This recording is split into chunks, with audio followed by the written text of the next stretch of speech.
Okay, in this tutorial, we're going to cover how to create native Android plugins for your Unity project.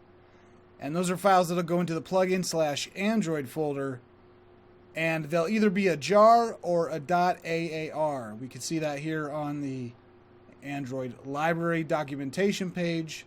And of course, you can compile .jar or AAR files. And in this tutorial, we're going to be creating a jar file.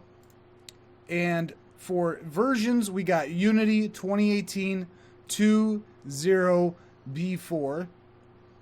And then for Android Studio, I just went here and got 3.1.2. So you can see that my Android Studio version is 3.1.2. Now, the reason why I had to develop a native plugin is because I wanted to use Android's native media player class, which lets me play music on the Android device even after you've turned the screen off. And so there's a lot of different reasons that you're going to want to create your own native Android plugin. But for one example, if you want to use Android's native media player, that was the reason why I went ahead and made my plugin. So you can download Android Studio here, and once you have that installed, you're ready to get going. You can click here to start a new Android project. And so the application name is also the folder name. This is similar to how Unity works. Whatever name you put here, this is essentially should match your folder name. And if you let it create your package name, this will also be the name that it puts here. You can edit that, of course, but we'll name this correctly, and we'll just let it automatically create our package name. So for the application name, since I was going to create something that harnesses the Android media player, we'll call this media player plugin. Now, the domain, I put it as inyourfacegames.com because you could see when it automatically creates a package name, it does it correctly where it says com.inyourfacegames.mediaplayerplugin. And the location of this is here. This is going to be similar to my Unity location where I have a Unity 5 folder and I put all my Unity projects into that folder. And so I've also created an Android Studio folder, and I only have one Android Studio project, but this is going to be the second one, and this name, as you can see, is going to match up to that location. And we have the package name. So I'm going to hit next, and this is for the phone and the tablet. So I'll hit and API 16, I think, is a good place to be. I'm going to hit next. And because this is a plugin, we don't need an activity. So select no activity and go ahead and finish. And it's going to create the Android Studio project for us. Okay, so here we are. And first, we don't see much, so we could go over to the project and we can see expand app. And there's the Gradle scripts, but we're actually not going to be creating an app. We want to create a library. Now, if you want to look at the documentation on this, it is right here over at the Android Studio, how to create an Android library documentation. But what I'm going to do is I'm going to select File and say New, and we're going to say New Module. And from here, we're going to select Android Library and say Next. And so the application library name. So for the library name, I'm going to name it very close to the last one. I'll just say media player, and I'll name it library. So media player library. That creates the package name com interface games media player library. So that looks good to me. We have minimum SDK set to API 16, and I'm going to hit finish. And it's going to build the Gradle script, run the Gradle script, and everything should be fine. And now in our project, we have the app, which we're not going to work with, and then we have the media player library. So we're going to go ahead and work with the media player library. And then here we have the Gradle scripts, which we can see there's 3 build.gradles, one for the project media player plugin, one for the module app, and then one for the module media player library, which is this one. And so we want to work with this module media player library. We should also be able to find that if we go to this drop down, which is currently set to Android, and we set this to project, we can see all of the files in the entire project. And so now underneath of media player library, I should be able to expand this and see a build.gradle. Double click that. That should match this one. And so this is the build.gradle that we should be using. I'm going to move this back to Android for now. And know that the build.gradle file that we're going to be working with is module media player library. Now I need to create my own class where I can make my own native Java functions. And so the place to create the class is going to be underneath of Java. And then I'm going to select COM Interface Games Media Player Library. Right click on this one and say New Java Class. And this Java class is going to be the name. If it was for my media player library, I would name it, of course, Android media player or something like that. But since this is just a tutorial, we'll just stick with something basic, and we're going to call it tutorial class. And it's fine if it's public. It needs to be public, and we'll do no modifiers on it and press OK. So we have our tutorial class here, and now of course we're coding in Java, and this is very similar to Unity C# anyways, but in tutorial class we will create some functions or methods. And so this one we're just going to say public log native Android logcat message. That's way too long of a name, but of course name your class whatever you want. And so we're going to log a native Android logcat message, and in this function it's going to be void. We need to of course specify that. And so for the first example, we're just going to call a Java function from Unity, and then it's just going to do some basic Java stuff. In this case, we're going to do a logcat message. So I'm going to say log.d for debug log, and we'll give it a tag of Unity, and then the message we'll say is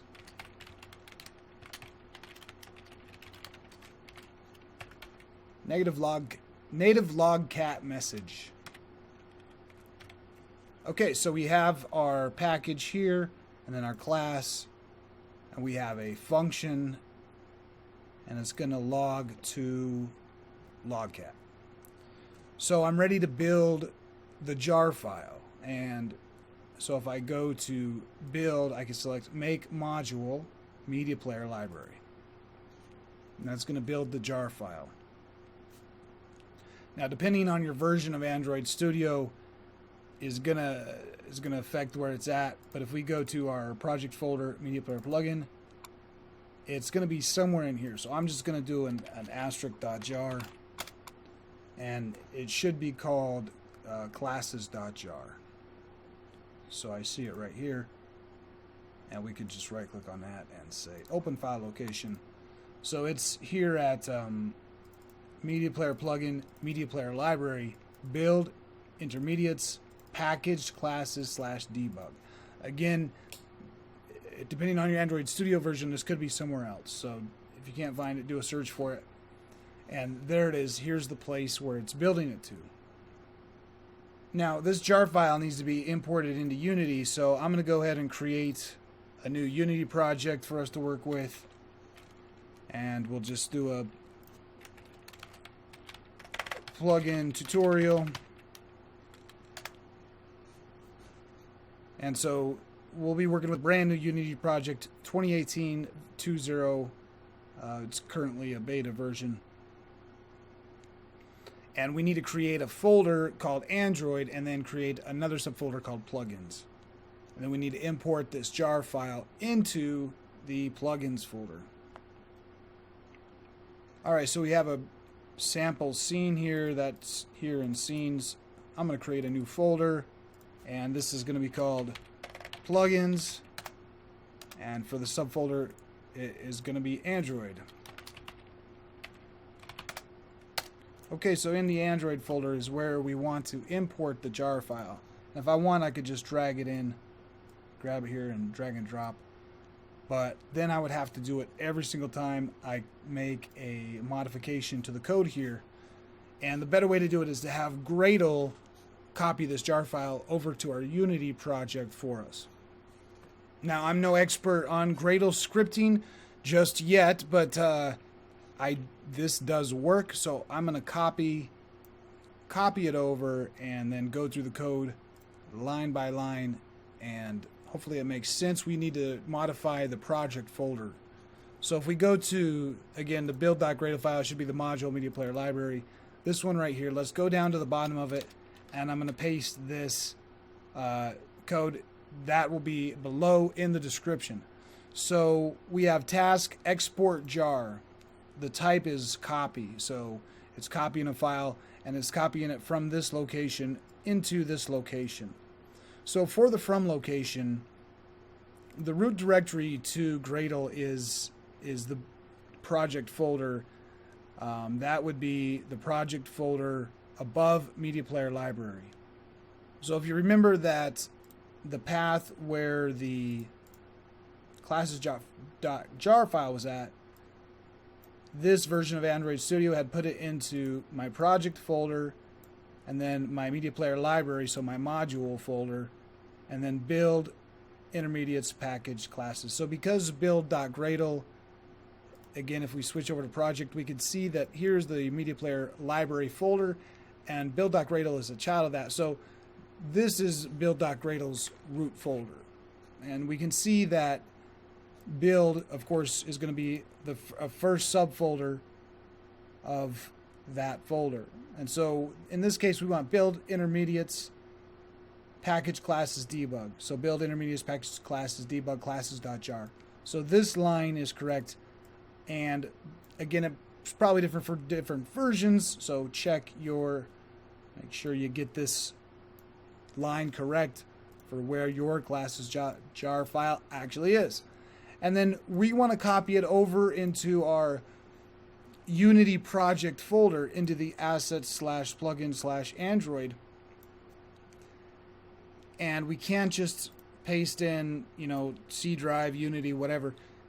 You actually need to, our root folder is the folder that the build.gradle's in, so we have to back out and then go into the Unity folder. So I'll explain that a little bit. // of course just takes us back a directory.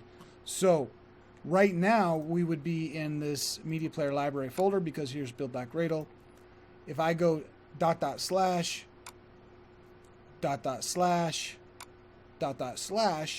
I'm going to get to my documents folder. So that's where the /3 come in.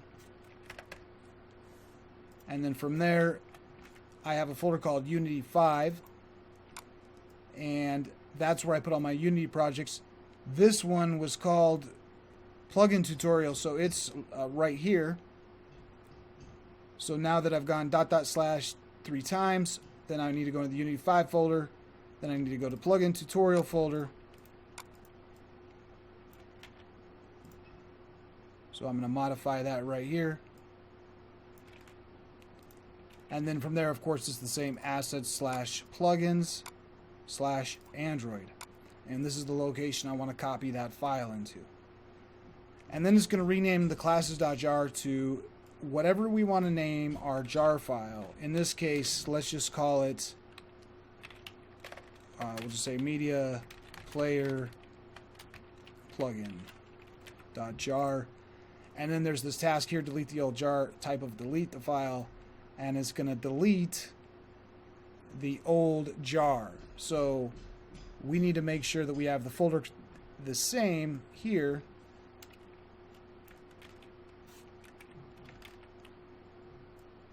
As this one.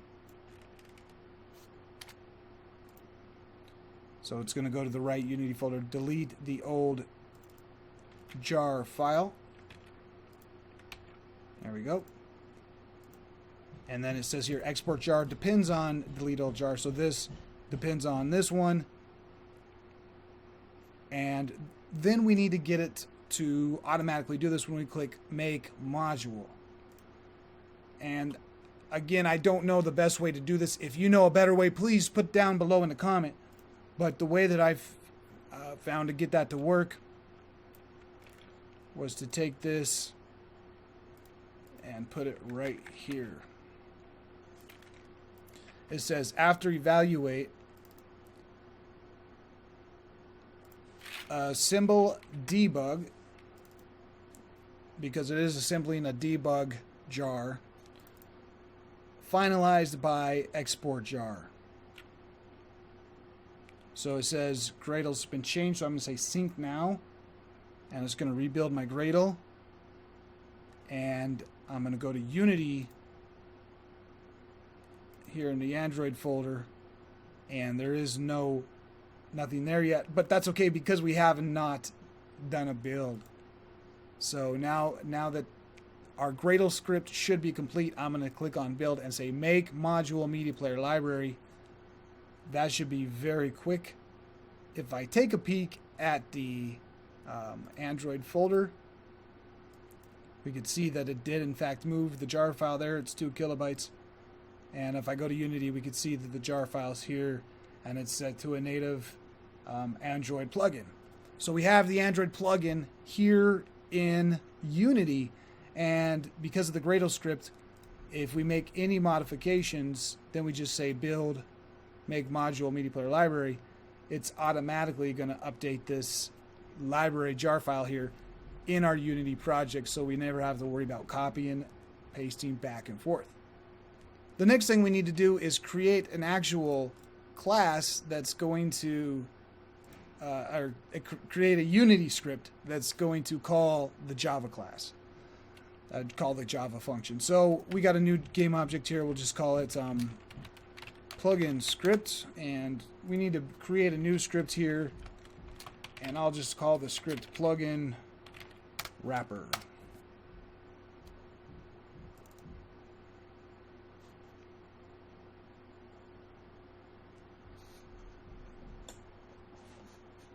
So there's 2 different ways that we can access Android Java classes, and that's through the Android Java object or the Android Java class. And it wasn't real clear what the difference is between the two, but I think the best answer comes from right here, is which Android Java class allows you to access a Java class type and access static members of that class. In this case, no instance of the class is created. And Android Java Object will create an instance of the Java class and allow you to access instance members as well as static members. So if you don't want to create an instance of your class and you're just calling static methods on a static class, you should be able to use Android Java class. But if you want to create an instance of your Java class and be able to access static as well as normal functions, then you need to use Android Java Object. So I'm going to go ahead and use, of course, the Android Java Object. And in our script, let's say it could be private or public, but it's just private is fine. We can say private Android Java Object, and then this is the Java class. So this is going to give us access to our Java class. So in start, I'm going to go ahead and initialize and create an instance of this class, and we're going to say the Java class is equal to a new Android Java object, and then we need to put a string of the class name. So the class name works like this. If we go over here, we're going to see that we have our package. So it starts with the package, and then there's a dot, and then we have to put in our class name. So in this case, it is a tutorial class. I copy this and paste it over here. So we have a private Android Java object, and in the start, we're going to create an instance of that. new Android Java object with our package name and our class name right here.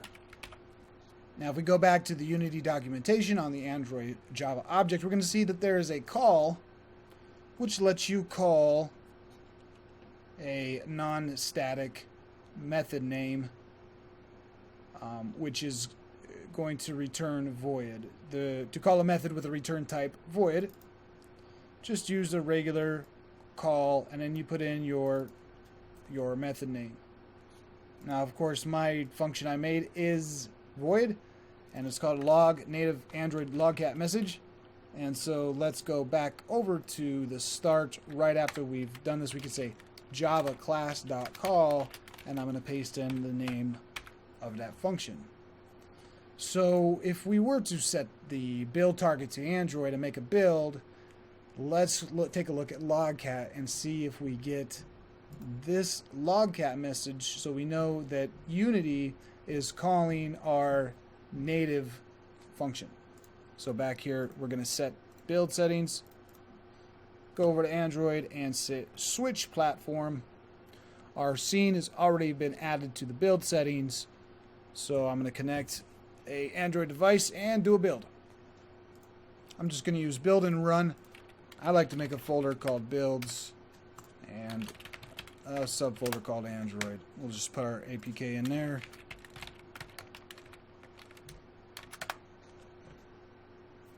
And we need to make sure we go to the player settings, other settings, and we've got to put a package name in here. Now this package name should not match the one from our library because this is the package name of a library, but it's probably going to be close. So instead of media player library, maybe it's just called media player.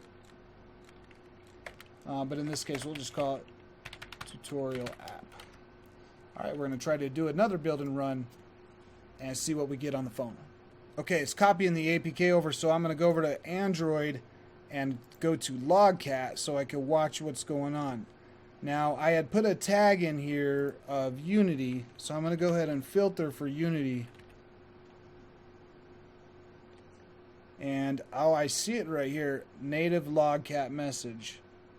So it definitely logged this when the app started. Now, just to double check that everything is in place, we have a game object in our scene.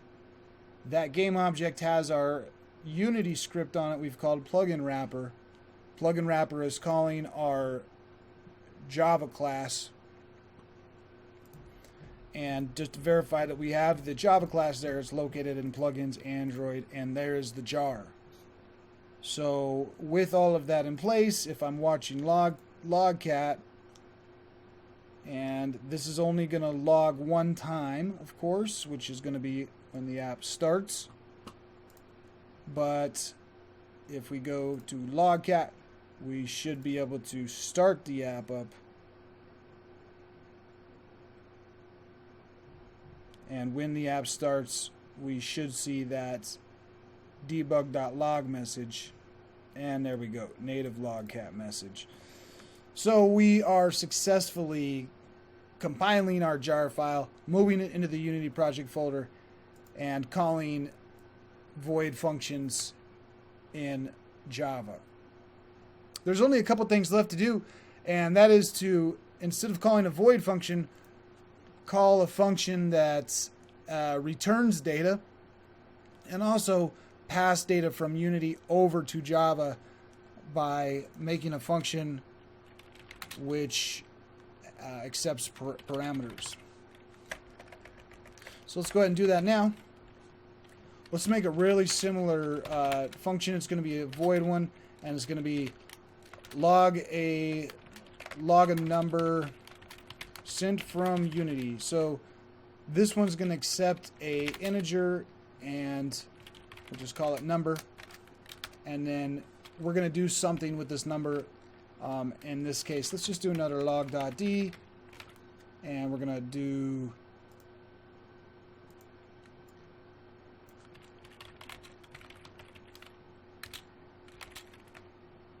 number passed is plus number. So now, again, we just need to click build make module switch back over to Unity, and then in our Unity function, we're going to do another Java class.call, and we do need to call that function, so let's copy and paste it to make sure there's not an accident. And in this case, we need to send a number. It's return and void, so we don't need to worry about accepting any data back, but we do need to pass a parameter in. So let's just, it needs to be an integer, and I'm just going to pass the number 6. So I said log number sent from Unity, I'm passing a 6, and let's do a quick build. Okay, just copying it over. Let's jump over to logcat, clear it out, and if the app launches here, we got the native logcat message, and then we have number passed is 6. So there's, of course there's no 6 here. That came from Unity right here in our script. So we can definitely pass data from the Unity script over into the JavaScript. And now we're going to return some data. So let's go back over here. We want to send a number back into Unity. So let's make a public, and this one will return an integer, and it is going to be called add 5 to my number, and this is going to require a number as well,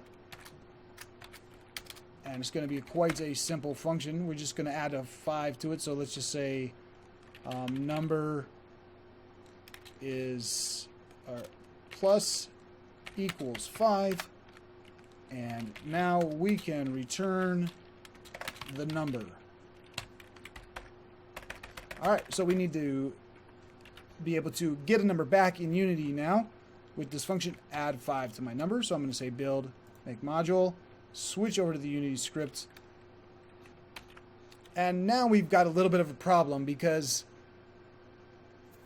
normally I would just do a debug.log, but I'm not going to be in Unity editor because we can only run this on Android. It doesn't work in Unity editor. So we need to actually put something onto the screen that we can see.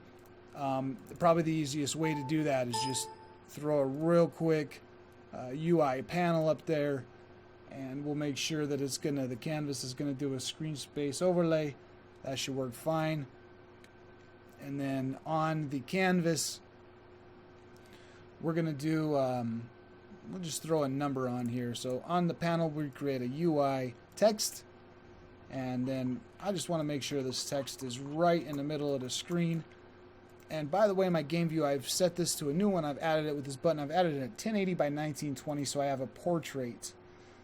And then to make sure that it's always going to render in portrait, I'm going to go to my player settings here under resolution and presentation, and I'm going to select only to portrait.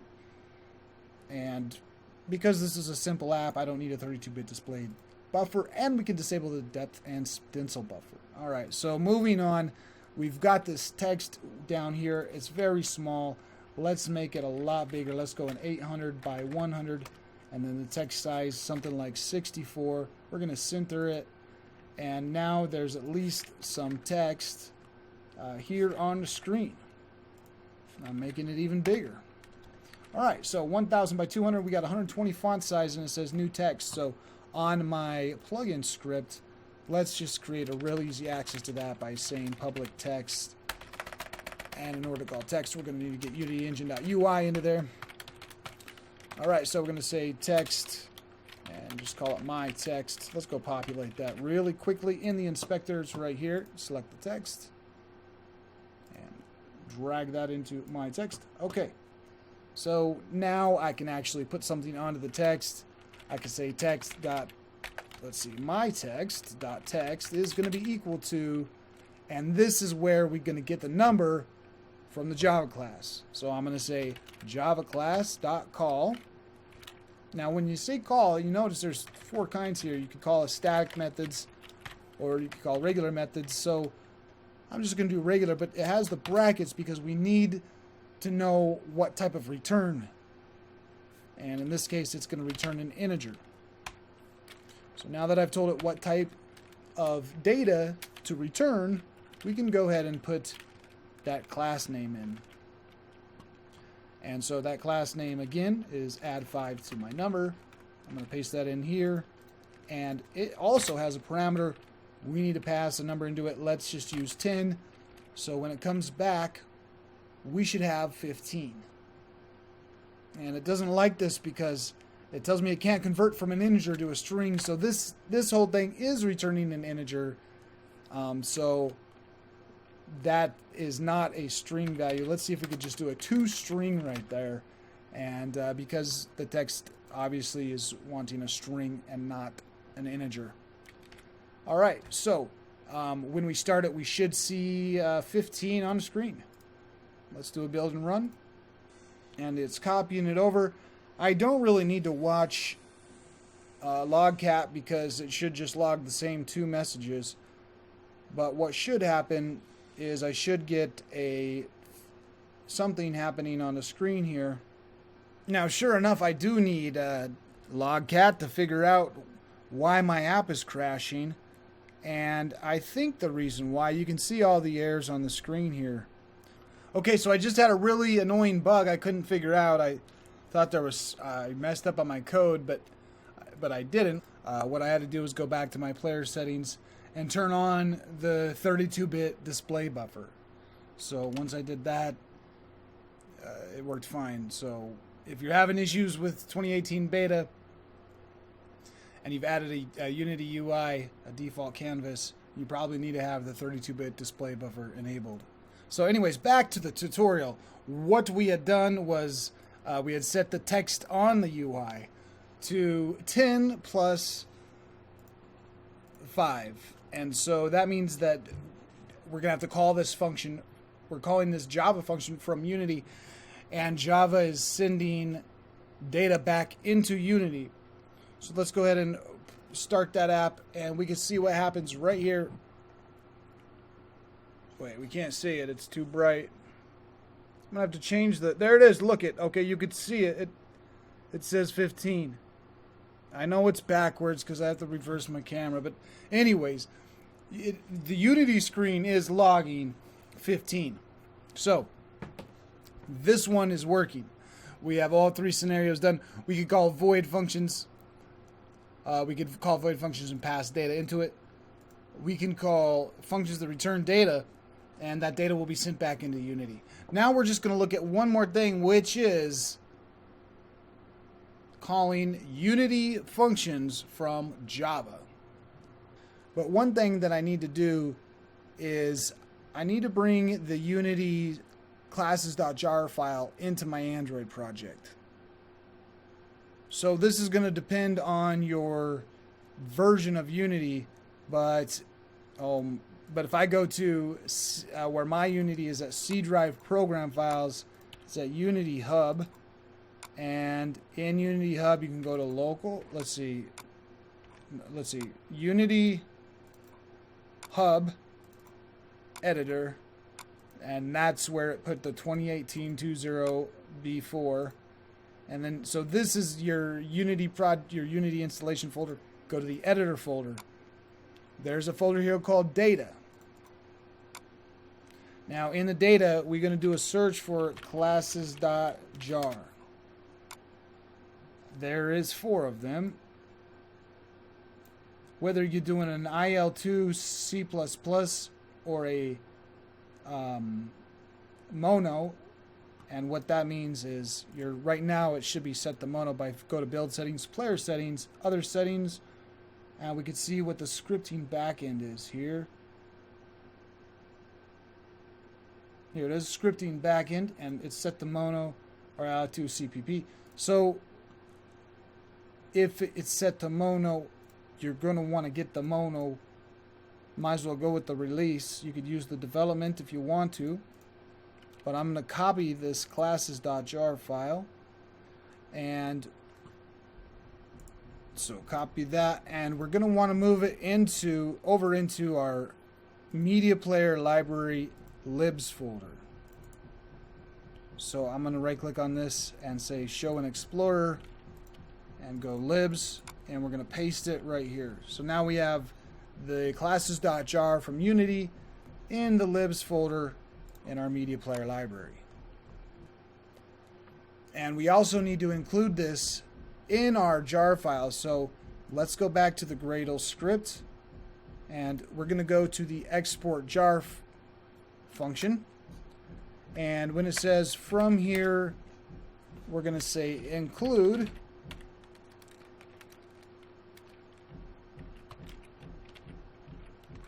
classes.jar. Okay, so now that we've imported the classes.jar from the Unity installation folder, and we've also included this in our Gradle build script, we can look at the Unity documentation here for building plugins for Android, and I'm going to search for Unity Send Message. The Java class com Unity 3D Player Unity Player has a static method Unity Send Message, and here's an example of using it right here.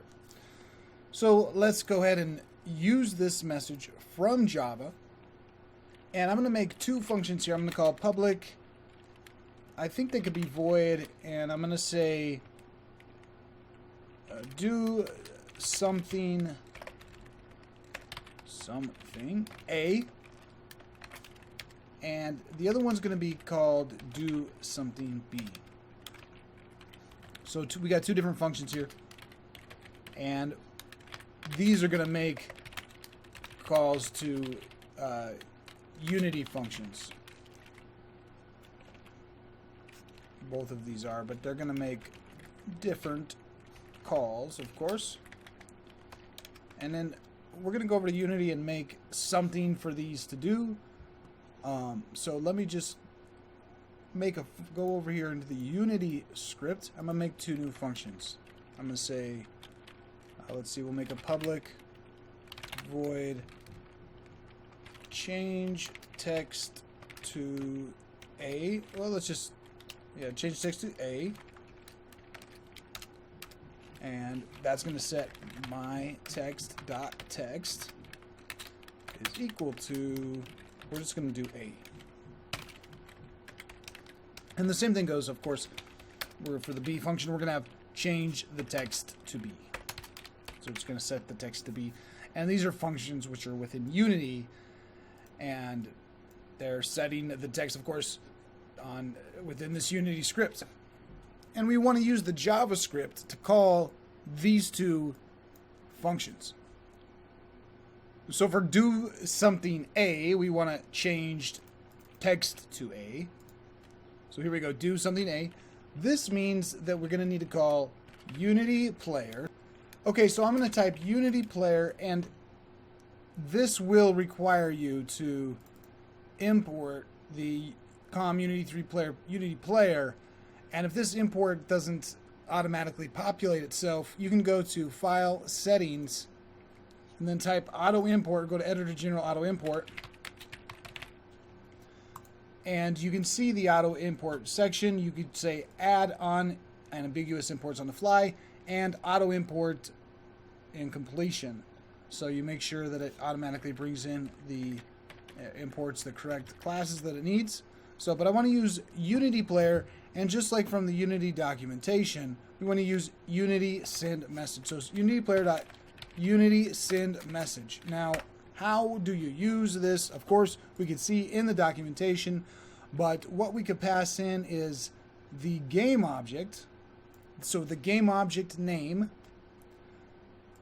the name of the function that we want to call, which is on a script, which is attached to this game object. And then this, of course, is for additional parameters. And you can see the example here. But let's take a look at our project. And what do we have is a game object called plugin script.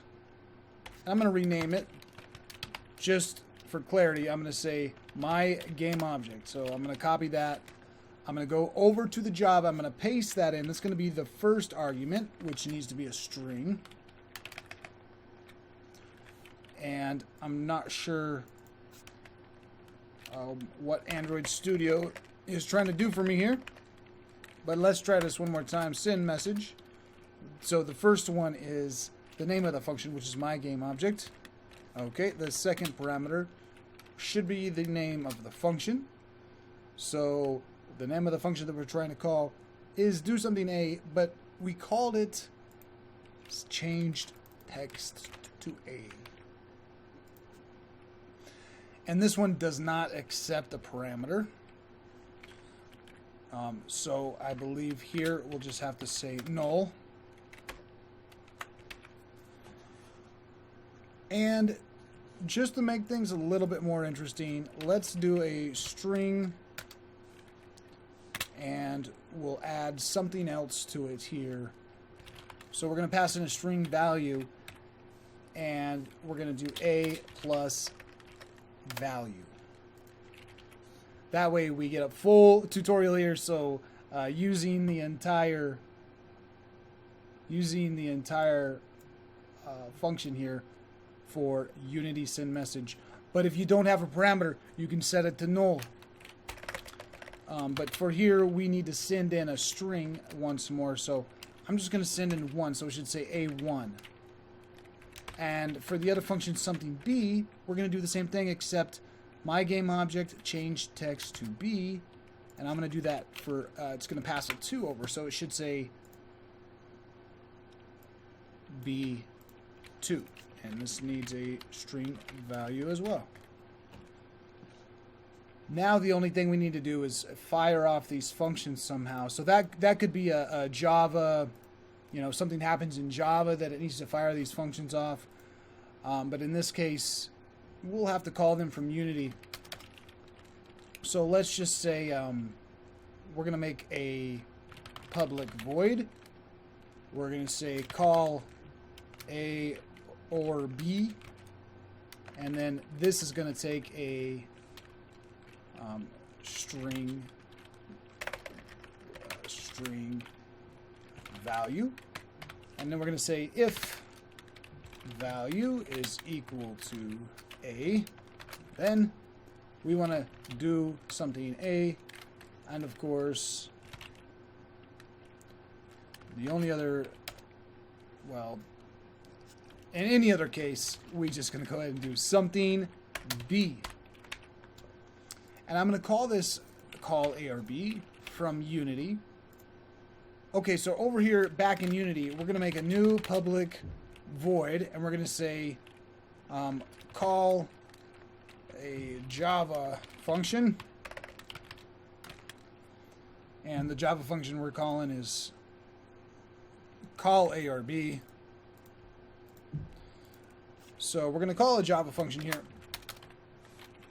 And this one is going to take a string value also. So we're going to say if the value is equal to A, then we want to call the Java function. So to call the Java function here, we're going to say Java class dot call, and the Java class that we're calling is this one here, which is void, so it's not returning anything. It's called call A or B,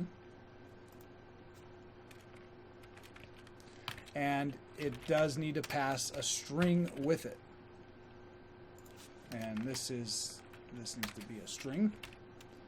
And so if the value is going to be B, so I'm going to copy that and I'm going to say else if the value is equal to B, we're going to call A or B.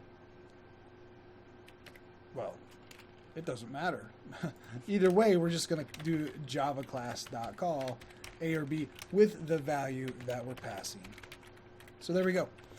We're going to pass in either an A or a B into here from call Java function. And when it gets over into Java, if it's an A, it's going to do something A, which is going to send, go call change text to A,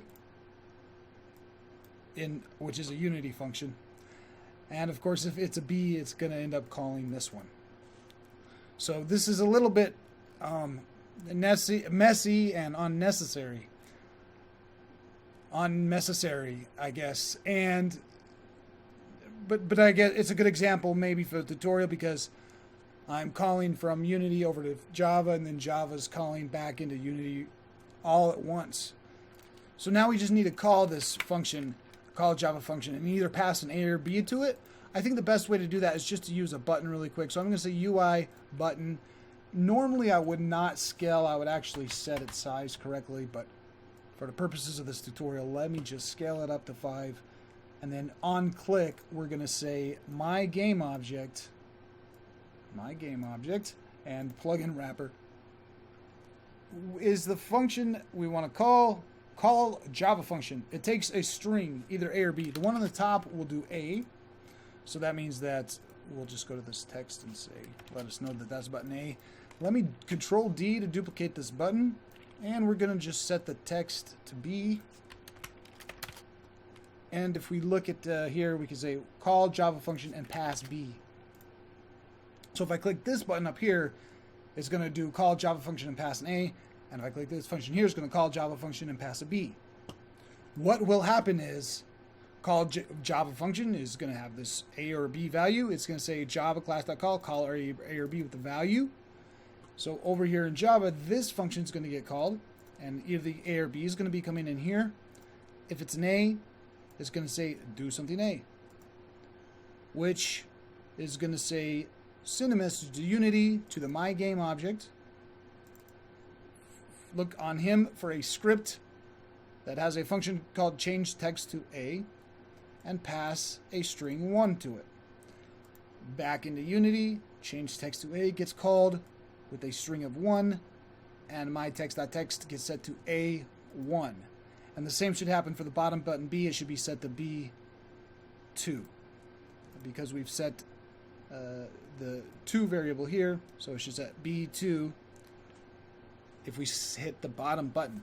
I'm going to go ahead and say build, make module. That's going to copy the library over to the Unity project folder. Make sure that all my C# script are saved here in Visual Studio. Save the scene, and we're going to do a build and run and see what happens on the phone. And I forgot that strings in Java you don't use equals. I think we needed to use the dot equals operator. We're going to say if value dot equals A. I think that's the correct way to do it.